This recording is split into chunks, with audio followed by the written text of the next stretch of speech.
Nagpadayon karon ang pagtrabaho sa gitukod nga San Jose National High School kundi nahitabo ang shooting incident nga mikutlo sa kinabuhi sa tulo ka mga tinun-an.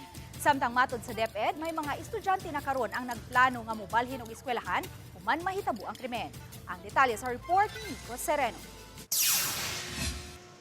Naabtan sa GMA News Sabado sa buntag, gihatod sud sa San Jose National High School ang mga construction materials, lakip na ang mga sinakong semento. Gisugdan ang pagtrabaho sa tunghaan sa dili pa mobalik ang face-to-face classes. Usas ipaayo ang perimeter fence sa eskwelahan ug patasan kini. Property ng boundary para malagyan na kaagad ng yung kulang pa na hindi nalalagyan ng fence, pinalalagyan niya na ngayon. Nandiyan na yung mga tao pati mga materialis pa deliver na diyan. So ngayon para ma-layout na talaga yung pader, inaano muna namin yung property ng school. Duna pa'y ubang trabahoon sa eskwelahan nga usa sa mga tumong ni Mayor Alfred Romualdez, sama sa repainting sa mga classrooms ug pagdugang sa mga CCTV cameras sa campus. Kasi ang hirap matanggal yung ano. At saka na-transform natin ngayon ang school with the help of the city government. Iibahin ang paints. So i-repaint yung, they will not recall what happened because they see a different environment. Gikumpirmar usab sa DepEd ang mga taho ug mga pangutana nga ilang nadawat gikan sa uban nga mga tinun-an ug ginikanan nga gustong mobalhin og eskwelahan human sa insidente. That is the right of the parents and the students. So hindi namin yan kung saan sila mas nakaka-feel ng security. Although as I said, we had been assuring them na we are secure in the school. And I think the most secure school na ngayon sa Tacloban City is yung San Jose National High School.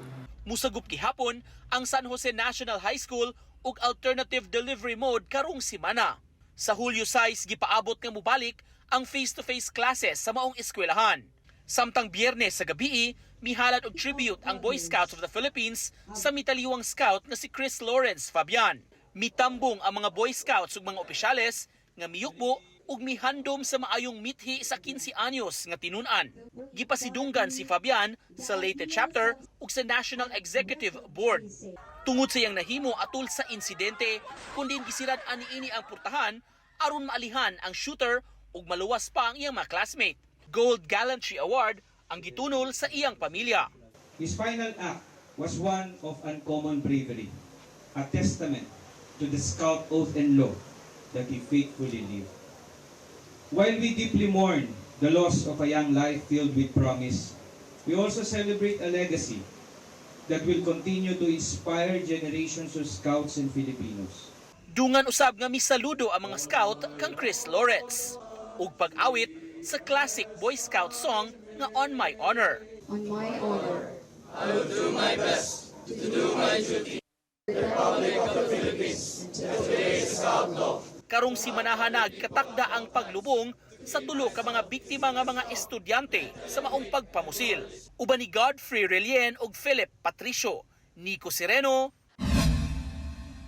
Balitang Bisdak.